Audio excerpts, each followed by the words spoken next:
Hey, it's Deuce and Mo. It may be the off season and it's the dog days, but we're still going to be dropping content. We got Anthony Slater on this podcast. Hell yeah. And next week, someone we've never had on the podcast before. Never. From the Ringer, Kevin O'Connor. KOC's going to be with us. I'm super excited. I'm excited to just talk hoops with him. Yeah. We haven't been able to do that in podcast form. Obviously, you and I have talked to him off the podcast, and he's just such a great guy. He's so fun. So it's super excited to have him on. So make sure you're subscribed to this channel. Make sure you hit the thumbs up, hit the notifications, all that stuff. In the meantime, enjoy our conversation with the one, the only Anthony Slater. Super excited to have one of our favorites on the podcast. He covers the NBA for The Athletic. He's the one and only Anthony Slater, who is probably so close to just unplugging, relaxing for, I don't know, like 3 to 4 weeks? Can you unplug that long? You could maybe do a little bit more. I actually believe I heard that Media Day's not until like October 2nd this year, which feels late. Wait, Slater's already dropping breaking news on our podcast? I did not know that at all. I started preparing like all of my schedule, like, okay, last week of September, that's when everything goes down. But they're pushing it to first week of October. I'm with it. Yes. I believe I heard it, that Monday. They always do it on that Monday, which isn't, I mean, if you really think about it, sometimes it's like September 29th. So we're only talking about. Okay. But it 3 feels days different. later, right? When you say October, it feels different. It's a mental thing. I agree with you. Well, you and Sam Amick. Now I do feel like you almost get the full month of September. So I think it Yeah. may be a little bit more than 4 weeks. I might go a little bit dark for a while. You should. We all need to kind of recharge, get ready to go because the NBA season's a grind, and you are producing content like nonstop. You and Sam Amick had a piece that came out last week where you guys sat down with Monte McNair, and honestly, probably the most open I felt like Monty has been in an interview, really in his time in Sacramento. I know the setting's different. He's not at a press conference, but usually he's pretty buttoned up. He kind of just plays it safe. It felt like he opened up with you guys. Did you get that same sense? Yeah. Me and Sam talked after the interview, and we were like, wow, that was pretty good. That was like, more revealing than expected, and honestly, even more so because he kind of has a duller tone at times, you might say. Going back and read, as we're putting together the story and like putting the quotes down in, on the computer and writing, it was like, oh, these are even more revealing than. I felt like they read more revealing than maybe within the conversation they might have sounded. So I'd agree with you. I think some of it is stability in his new job, right? I mean, just signed an extension, just won Executive of the Year, and also just time of the year. He basically just completed putting together this roster. I think there's confidence in what they've done, and I also think there was a little bit of wanting the public to understand, why they did what they did. Yeah, I mean, you guys probably follow every single. Is there a Monte McNair, quote or soundbite you haven't heard? So you know probably better than me. I could 100%. If they needed me to play Monte McNair at a press conference, I could play him. Like, and I would crush the role because you'd wear a vest. Yeah, was he wearing a vest when you met with him? It was a phone call, a 3-way phone call. Okay. By the way, that I was proud of myself. I was like the middleman of the technology. Have you guys ever done the merge the call? Yeah. Ooh, that was you? I was like, okay, that's pretty good. I hadn't done that. Slater. Well, I mean, you should be the guy. charge. I mean, Sam. Oh yeah, Sam's the old one of your Sam your and guys' Monty. group. You're still you're probably like Gen Z, right? We're me and you, Gen Z. No. 90. I'm a 90s baby. Okay. Oh my God, almost. Slater. Okay, what out of everything that you guys talked about in your conversation, what jumped out the most to you personally? I think it was actually what we closed the story talking about, which was I get a call declining that in this offseason. Don't call me.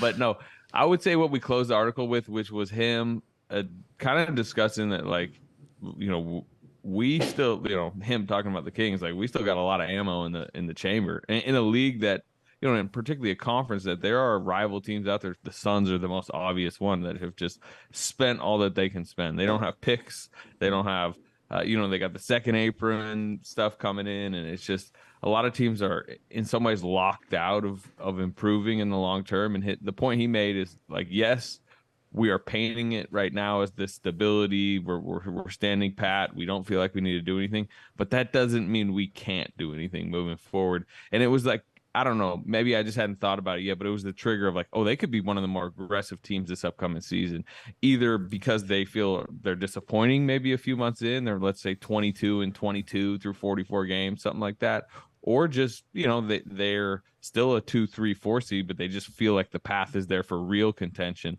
But he mentioned all the picks, first round picks they have besides the lottery protected one they sent out for Herter, all their seconds. But I think the big thing, he noted it, and I thought about it, and he's right. A lot of tradable contracts. They don't really have many bad contracts on the books. You can pile youth and picks, and you can stack up to the exact dollar amount you want, because it's a lot of like mid-tier contracts too. I know there are some teams that have the problem where they have the max guys and the minimums. Basically, there's a lot more flexibility, and you have a GM clearly who's willing to pull a trigger if it's there.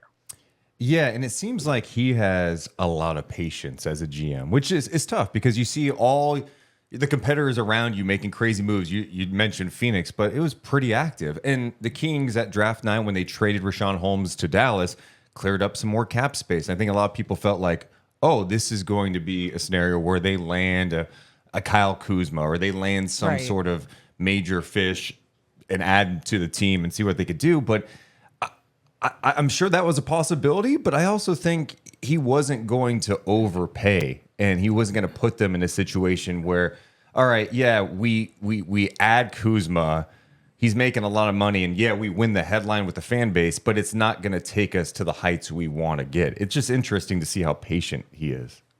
Yeah, with the Kuzma one in particular, like clearly Kyle Kuzma was looking to be like a 1A, 1B type guy on a team, right? I mean, look where he went back to. He had many options. He's going to shoot 20 times a game with Jordan Poole on a 22-win Wizards team, which they'll actually be kind of fun, but he wants to score. I just don't think he wants to be Harrison Barnes, essentially, right? That's the role he would slide into for the Kings. And probably, I don't know how you guys feel about him. I'd say if he was willing to accept that role, would have probably been an upgrade. But are you going to pay for it? How you would have needed to pay for it, and would he accept it? So I think when that was off the table, I think people too much viewed, because we're at draft time, we're always trying to read like signals, like, oh, this person opted in or opted out. What does that mean on the big thing? When they traded Rashawn Holmes on draft night, it was like, it felt like a blinking light to so many people across the league. Like, they're going home run hitting. It's Draymond Green is coming to Sacramento. And it was like, beyond just the fact that they wanted to clear the cap space, I just think they didn't love anybody at 24 too much. And just getting that Rashawn Holmes contract was like, that's valuable to get off. Because, I mean, even I can remember last year, as you're watching this team contend, you're like, man, they got this backup center that's playing 0 minutes a night, making $12 million, not just this season, the next 2 beyond this. So I think there was just a lot of value for them getting off that. They've mentioned maybe it'll help them re-sign Malik Monk next year, but just room sometimes is helpful beyond just, Draymond Green is coming next week. That's it. That's exactly. I think there's so many people always looking for the big, exciting, dramatic moves when a contract like Rashawn Holmes was traded away. And sometimes it's not going to be about that. And I think running it back is not sexy to people, but at the same time, if you believe in people taking leaps, for example, Keegan Murray, I feel like the confidence in what Keegan Murray is and what he can be is there with this squad. I mean, you obviously saw a lot of Keegan Murray last year. What are you feeling pretty high on his future, not only in the NBA but with the Kings and what he can do in his role? Well, we know at this point you can like firmly say he is a 6'8", like catch and shoot, like elite catch and shoot guy. What I think 192 of his 206 threes were off the catch and shoot, and not just like, hey, I'm standing there waiting on the wing, but some pin down stuff, some off the screen stuff. He's already that, and in this offense, that's like an elite fourth weapon. The bigger question moving forward is, as you guys know better than anybody, is can he become more off the dribble, give it to him late in the clock, let him run a pick and roll, play make for others. They're trying to get that more out of him. They obviously just, gave him the ball twice in Golden One Center in Summer League and wanted him to be the star. And he passed those tests. Those are tests that they don't necessarily prove to me that he's going to do that in game 20 of the next regular season, but it's a good sign. But what is he going to be in the offense next year? He's still going to be behind Fox, behind Sabonis. I do think his offensive upside, though, is 22 to 25 points per game on pretty good efficiency. Okay. That's a big thing that he'll do, that a lot of scores, 20 point per scores across the league maybe aren't as efficient. He is an efficient player. Where my questions remain with him, you guys have heard like the Kawhi stuff. They're kind of starting to float out, right? Like Kawhi leap. And I'm like, I can see it offensively. Kawhi Leonard was Defensive Player of the Year, one of the most disruptive wing defenders I've ever seen. I'm still questioning what Keegan can he be average long term defensively, a little above average. That to me is a big question as far as playoff ceiling for this team. Yeah, I agree with that. I think with Keegan, you watch him sometimes and it's a rookie, right? They're going to make defensive mistakes. Sometimes it just looked like he doesn't always have that lateral quickness to move with some of the more athletic guys in the league. He's got good size, though. He's got high basketball IQ. I'm like, he could be a solid team defender, I think. But yeah, that's the question is can he take a leap to be a solid defensive player? Because that would obviously elevate this team to a different level. But in Slater, you saw a lot in Golden State, but even with Mike Brown, what type of players he develops in his defensive system, right? And obviously he was dealing with some great defenders in Golden State, but I think you're also seeing he can make players better on that end of the floor, just putting them in a team defense that can work for them and maybe even cover some of their flaws too. Yeah, I think there is internal belief, especially after what they saw in the playoffs, right? They defended the Warriors pretty well in that series. Yeah. And the physicality and the just scouting report focus that they had in that series. I think, and I actually Mike is going to go into camp next year. So now you've proven it, right? Now you've shown me you can defend it at least an average NBA level. Do that in the regular season. Do not. What did they finish last year? Rating wise, 24? 24th. Yeah. Yeah.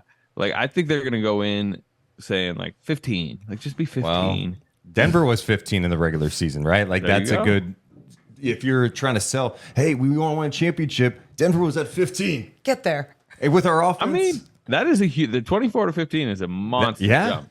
It is. And it is what you're talking about.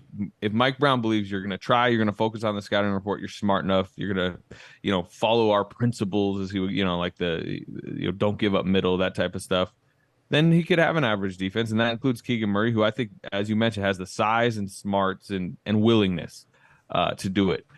But if you want to be an elite defense, and they're not really building their team ever believing this is going to morph into some defensive juggernaut. We all know that. Even this summer, Vezenkov, that's an offense first guy, all that. So, but yeah, to have that, you would need the tools that Andre Iguodala has, that a Draymond Green has. They just don't have that personnel wise. Mike would be the first to admit that. But like you said, Denver was a 15th ranked defense. Nikola Jokic is not, he doesn't have all these incredible defensive tools, but they figured it out, and then you just got to outscore teams. And they are leaning into the offense more. And it's interesting because their offense was obviously really good. We saw what happened in the playoffs where the Warriors did a great job. Herter looked like he was just gassed dealing with chasing around Clay or Steph, and he couldn't get a shot to drop. Harrison couldn't. But I think Monty believes hey, yeah, we need our defense to be better, but you always need more shooting.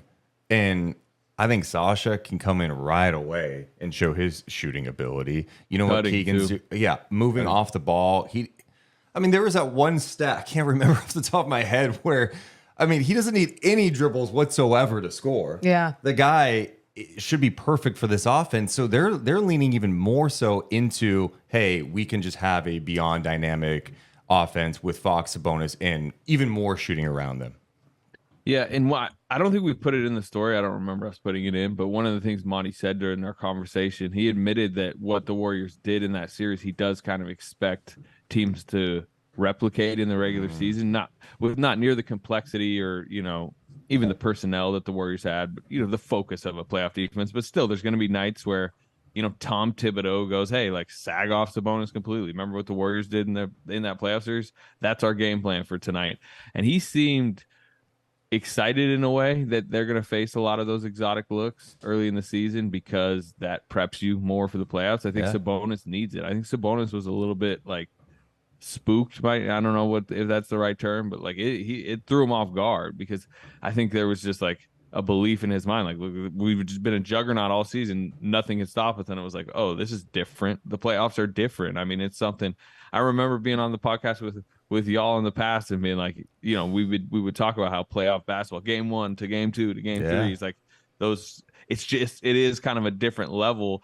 And there's a reason why experienced teams typically succeed in the long term in series because they know what's coming. And now you can consider the Kings a little bit more experienced.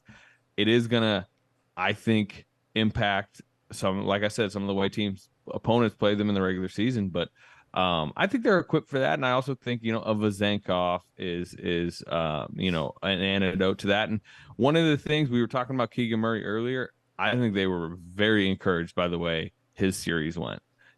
Where yes, a Barnes sunk into the background. Yes, I do think Kevin Huerter maybe in a playoff setting, his shot maybe isn't as transferable if it's just like that type of atmosphere. Although he had a pretty good playoffs a few years ago. Yeah. But Keegan Murray did, right? He looked offensively ready for that stage, ready for that speed.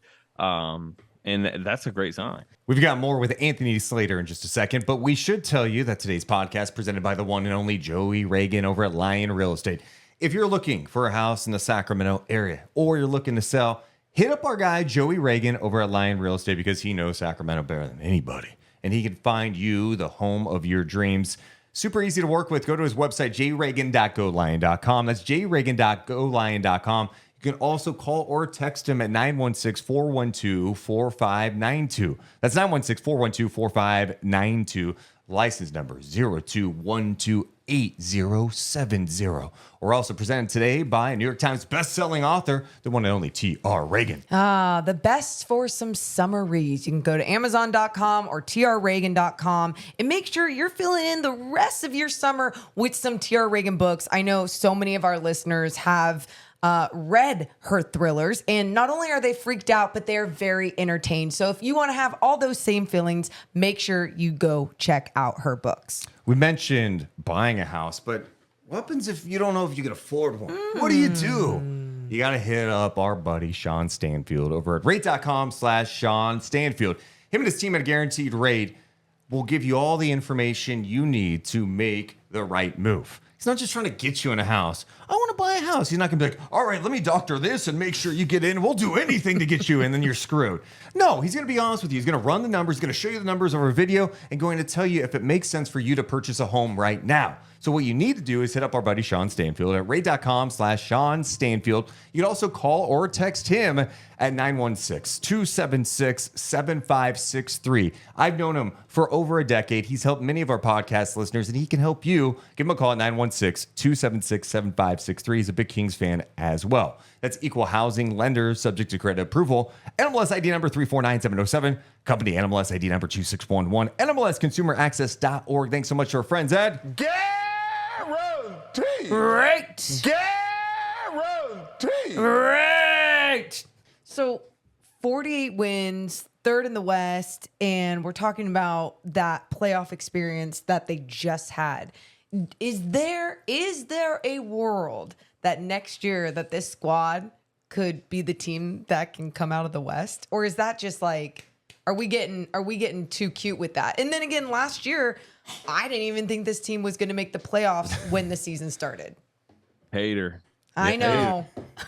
Not Did a believer. you play in? Were you like play in? That was the goal last year, was play in. Well, no, that's so beginning of last year, I said this is just what I went by from my basketball knowledge. I'm like, hey, when you add a brand new head coach, it takes a little bit longer to execute the system and, and really build a culture. how the hell Mike Brown did it within training camp in 2 weeks and then just kept improving as the season kept going along and it was never a fluke.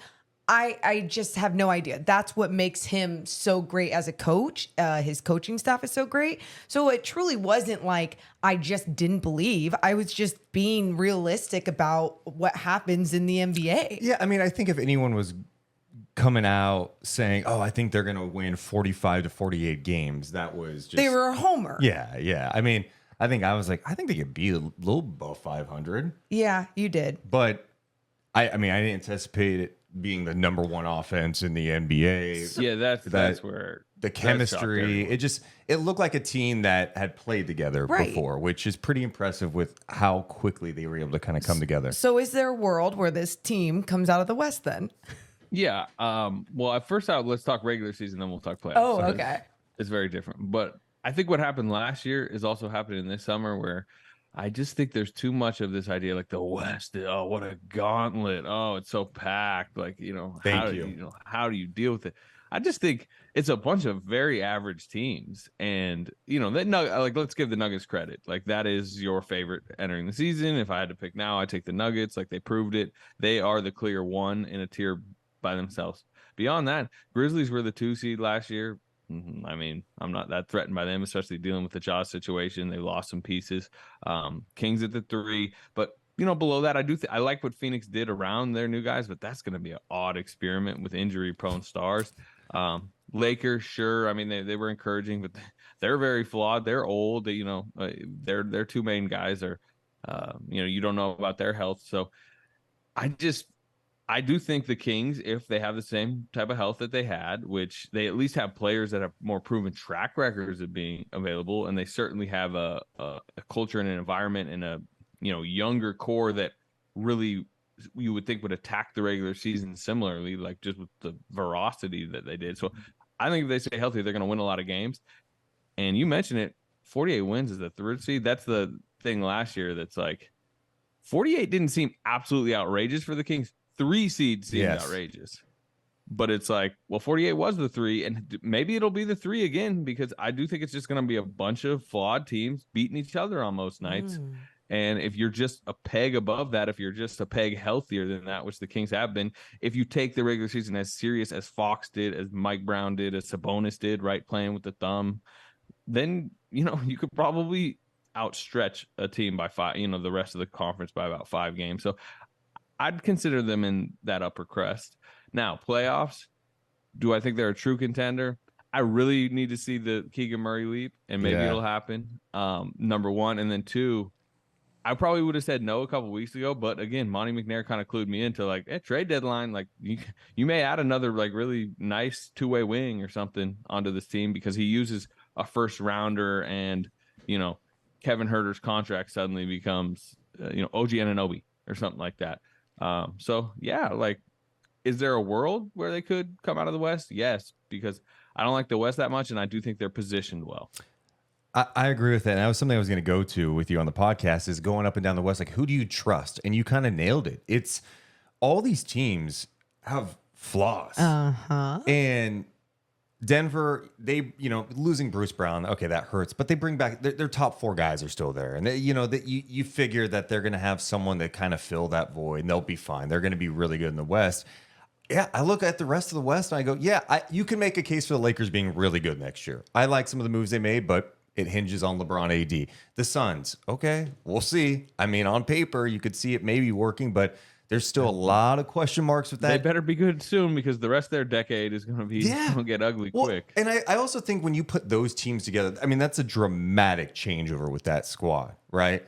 Yeah. That takes coaching, everything. It takes time. Everything. Yeah, new coach, that can take time to build. And if you have guys that are missing games or load managing, that, again, building chemistry takes just playing together. Are they going to play together enough? So I actually really like where the Kings are at. And I know there's this notion that they're running it back. And I think sometimes that's viewed as like a negative thing. 1, I don't think it's a negative thing with this group. Right. 2, they're not running it back. Sasha is an upgrade, right? Like, Sasha, to me, with how much pro ball experience he has, the EuroLeague MVP, his shooting, off ball cutting, his size, his IQ, That's a huge upgrade, whether he's coming off the bench. I don't think he's going to start, but maybe he does. That's a massive upgrade for the Kings But bench. you're also banking on individuals taking a leap in their game, whether it's Keegan Murray. Yeah. And it's like, I mean, we saw it with our own eyes, even in the 2 games of Summer League, if you want to go there. But as we talk about all these teams in the West, the one thing I have to ask Slater about is the Golden State Warriors, because you didn't mention them in any of this. And we haven't really been talking about this with the addition of Chris Paul. Do you have any belief in what this squad can be in the Western Conference, or does it just not even do anything for you? I think they're going to be hungry, much hungrier than last year, motivated. It is obvious. Like they finally really pushed the eject button on the 2 timelines, whatever you want to call it, but also just like they're all in now. So I just think that's going to create a sense of urgency for them to, go after a final title. And where I think that the Chris Paul trade is going to impact them in a negative way is the regular season. He's going to Jordan Poole played 82 games last year, all 82. If you look at how many games he started, or when he started, he averaged like 25 a game and like 40 something starts. He won them games. I can remember a game in Cleveland. Everybody, Steph sitting, Clay sitting, Draymond sitting. They beat the Cavaliers because him and Ty Jerome went off. And there was a game in Detroit that they did that. So I just think age-wise, it's weird because I think they're going to have a better regular season in the sense that they're just going to take it more serious. They're not going to go 3-7 out of the gate. They're not going to win only 10 road games, you'd think. I mean, there was so much going into the disaster that was last year. So I think they're going to have a better mindset for the regular season. But I also am like, they're just older and older and older and going to miss more games and going to be more vulnerable in certain situations. So I don't know. To me, they're middle of the pack. Okay. I think the big thing for them is to just avoid the play-in, number one, and have everybody there and healthy come playoff time. And you guys saw it last year. They had a disaster regular season. They blimped into the 3rd seed. Andrew Wiggins was on a 2-month, basically mystery disappearance. He showed up. His first game in 2 months was game 1 against the Kings. And they weren't even that great in that series as far as like chemistry wise. They were a disaster. Poole was in the middle of his spiral. Draymond gets the stomp ejection and suspension, and Steph Curry drags him across the finish line. So, I mean, yeah, they are, in my opinion, the same threat they were last year. And as much as that season is looked back on very negatively, they still beat a very good Kings team in a very tough environment in the first round. And went to 6 with the Lakers. And if Alani Walker doesn't go off in a game 4, they could have puttered ahead in that series. They probably would have got creamed by the Nuggets. But you're still talking about one of the final 8 teams that was almost one of the final 4 teams. They're bringing most people back. Chris Paul, if Chris Paul's healthy, and that'll be on Rick Celebrini, we'll see. Sure, they're a threat. Part of why I say they're a threat, the part of why I say the Kings are a contender, because I don't like the rest of the West. Do you think if you gave Chris Paul some truth serum and you asked him, hey, are you happy to be with the Golden State Warriors, would he say yes? I think he's happier than being with the Washington Wizards. Okay.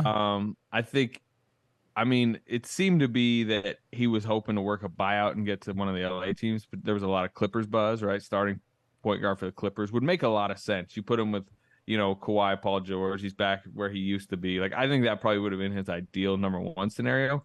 But in some ways, like, the Warriors showed a lot of respect for him by, instead of like waiting for the buyout, I mean, they traded for him. They kind of, they're believing in him long term. And he's at a point of his career where I think as long as he has an outside shot to win a title, a realistic shot to win a title on whatever team he's on, he should be relatively pleased with that. It's going to be a weird fit.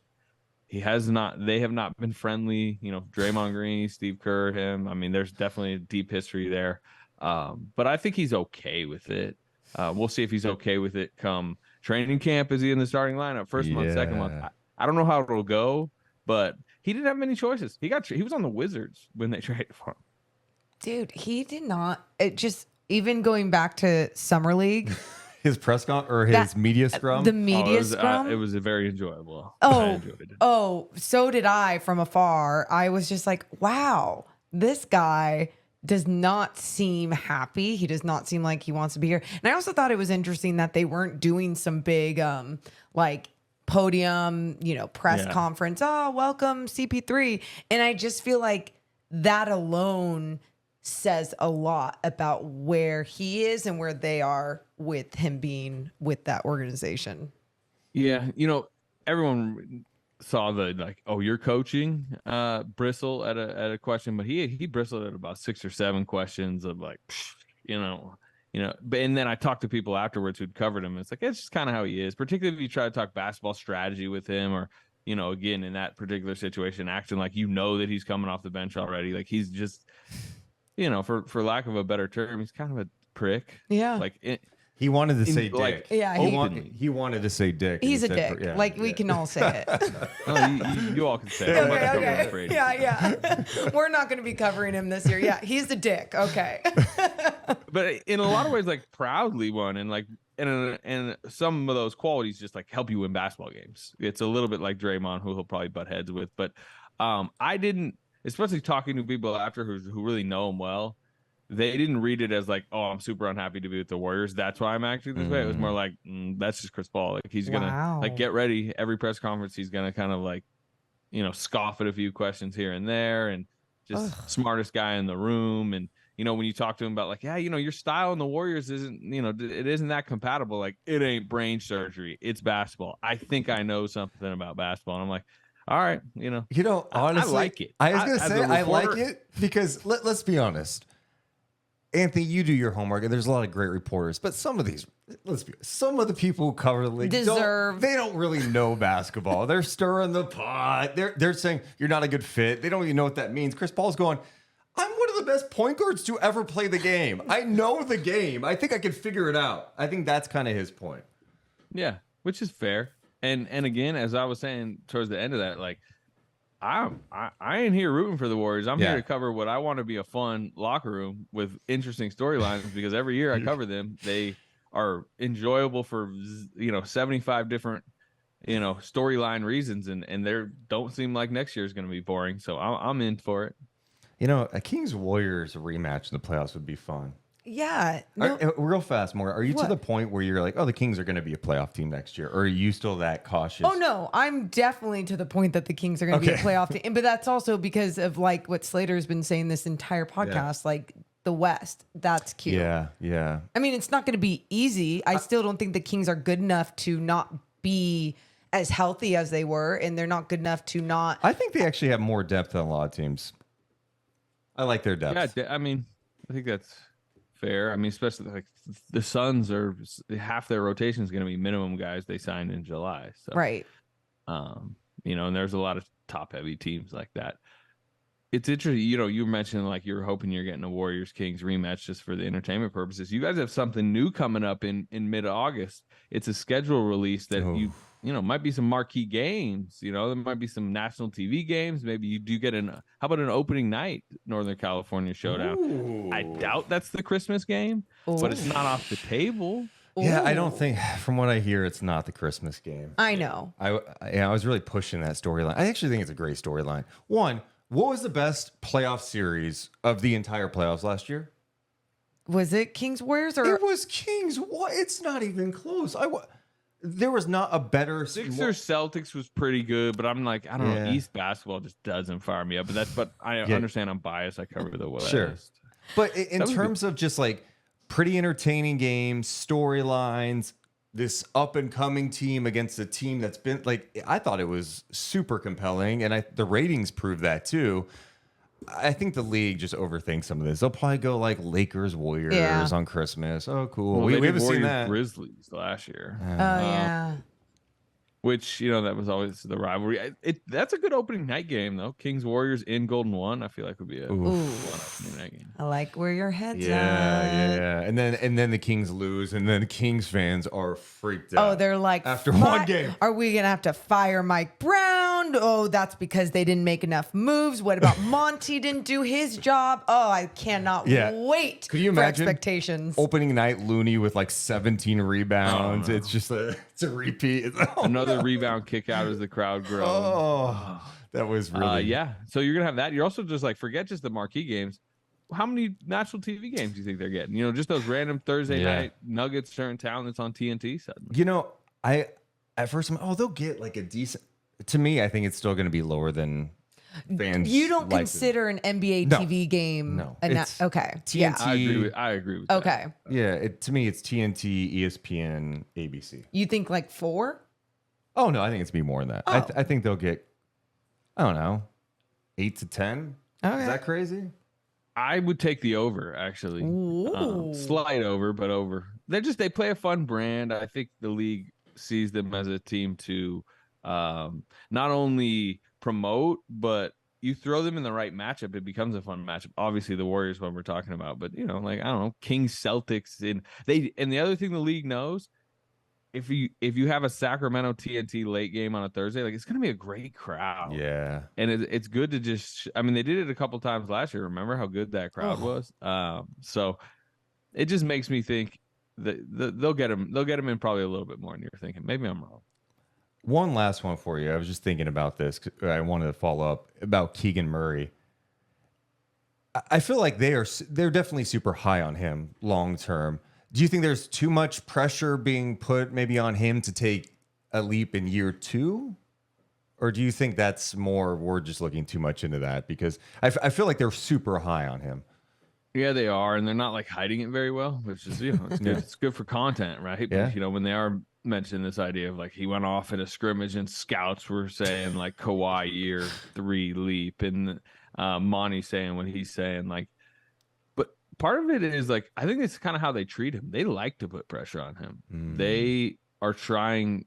Like, I think they're of the belief he has it in his skill set. He just has to like believe himself. Like, no, I'm a star in the league. I'm a star in the making. I'm not just a space shooter, 4th option, Andrew Wiggins style, like clock in, clock out, don't talk to media. Like, I think they're going to maybe even try to push him in front of the microphone a little bit more.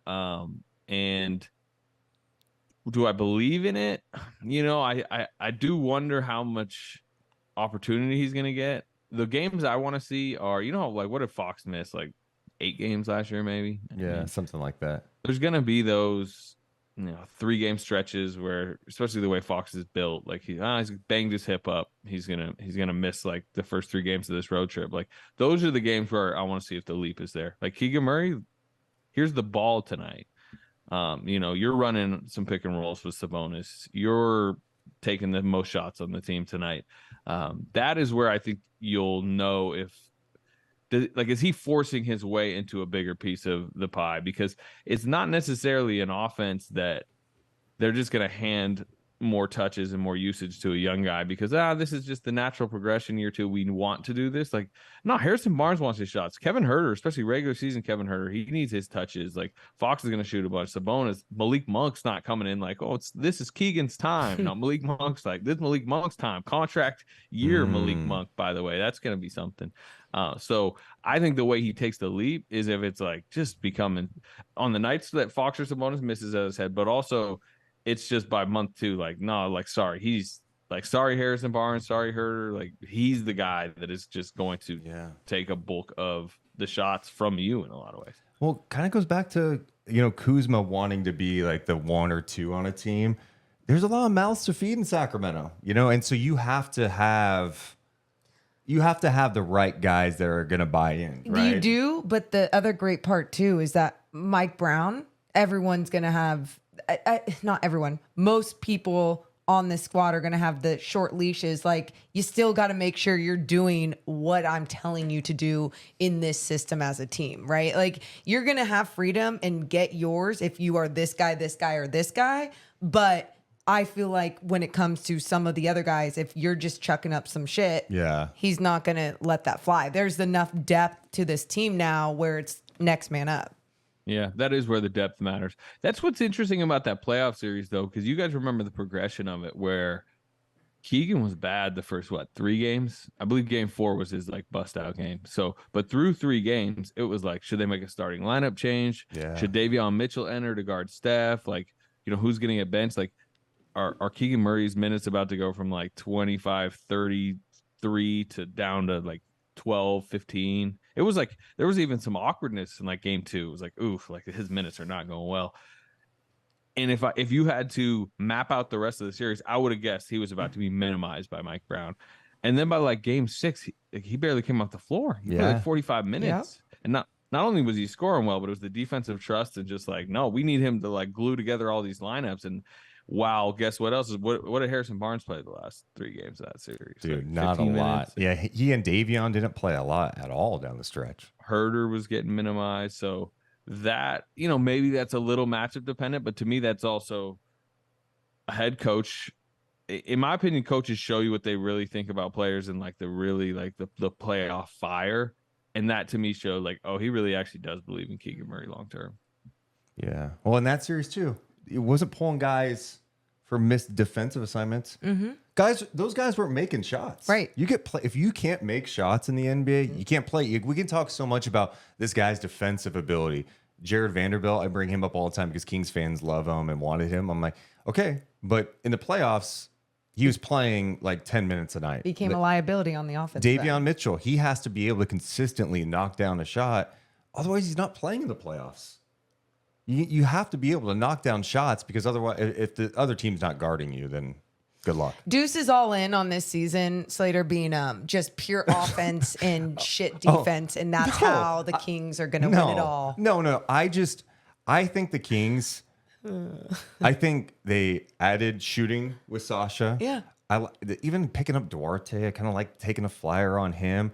I think their basketball IQ is higher. I think their chemistry is going to be even better. They add shooting. I just think they're going to be a better team. I think they're going to look really good. And I even think defensively, just another year together, I think should look better. I do wonder, though, if I was to be the pessimist on this season. Go ahead. Like last year, it was everything was so rosy. Yeah. And it was like, beyond, I know they had that 4-game losing streak to start the year, but like it was just like the fact of where they were seeding wise and when they won games, and it was just there wasn't expectations where there will be this year. Where let's like if they are 6-5 through 11 games, last year that would have been like 6-5. Keith, what's going on in Sacramento this year? You guys will be coming on the podcast after like a bad close win over the Pistons that made them 7-6, and you're gonna be like, I'm not liking how this is coming together, and it's just. And I say it a little jokingly, but like that, there'll be much more angst about, a 4-game rough patch. And, if it is an all offense, only defense type, those Mike Brown press conferences where you're like, I thought he'd be a little bit happier, but he's really mad about they gave up 20 offensive rebounds. There'll be more of those. Like I know he's going to, kind of throw the hammer down on the little detail playoff type stuff that he wants to see in the regular season. And, I also just, local coverage matters, I think, in a lot of ways, and just local vibes, fan vibes matter. Last year was just the perfect storm. Oh, it was. For just that, like, everybody loves everybody. I've never seen a more, like, the approval rating of everyone in the organization. Like, I don't think I saw one, like, comment last year that was like, I don't know about Mike Brown, Yeah. Where this year might, maybe he's like, I don't like this rotations. Why is Duarte playing over Keegan tonight, or whatever? Like, we shouldn't even light the beam with that win. Yes, that. There's a little bit of the honeymoon phase that is gonna now be over. Yeah, there's nothing like the come up, Anthony. It's we didn't make the playoffs in 16 years. Then the team that cracks it doesn't just limp in.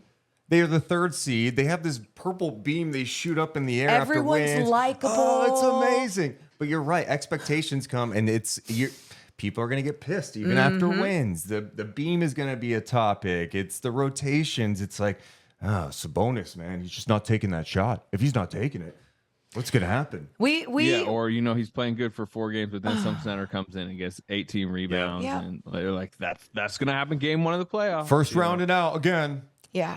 Well, that's what makes it fun. It's sports, and that's the thing. It's like we understand. Look at even every single award at the end of the season was won by the Sacramento Kings, clutch player, GM of the year, coach of the year, all these things. It's not going to be that. It's just not going to be that way next season. It's just they could win 48 wins again. Like Mike Brown won't win coach of the year again, even if they had the same exact season. So that tells you all you need to know. Man. Bringing us back to reality. No, and it's good. It's good. I love it. And don't confuse my optimism with the team and where they're at with me believing they're a championship team either. I mean, I more lean toward Anthony, where it's like I got to see Keegan take a jump. They still that wing spot they haven't upgraded yet. Like that to me is the next level. I'm for in this a team. very wait and see. Like I sit on the fence a lot. Yeah, you do absolutely. And I'm still like sitting on the fence, even though I believe in playoffs this year. I do. I mean, which I think we all should. It would be a disappointment if they aren't a top 6 seed. Yeah, I I agree. agree. I agree with that too. So, yep, we have our expectations already. Slater, thanks so much for hanging out with us and enjoy the time off, man. October 2nd, you said. I believe that's media day. You know, Okay. I should probably check in a little bit earlier than that, but from rumor has it that's when media day is, which is the start of training camp, as you know, and then preseason. Yeah, Then they start hitting. Those games start hitting quick. they do. Hey, well, we'll catch you around the end of September, start of October. And until then, enjoy your time off. Y'all need to too, but yes, I will be around next year. I'm going to be doing a little bit more Kings, a little bit some Thunder, another rising team in the West we didn't mention. They're a danger next year. I'm going to do a little of them, and still some Warriors. So Yeah, OKC is a team that I'm saying today they will be a good team. Hey, ooh, They're- hot take. No, I just think that people are like, oh, they're a cute up and coming team. Like they're going to be good. No, I agree. SGA, Chet in the fold now, Jalen Williams. That's what's fun. I can't wait to read more Anthony Slater. Yes, of course. Check him out at The Athletic. He's the one and only Anthony Slater.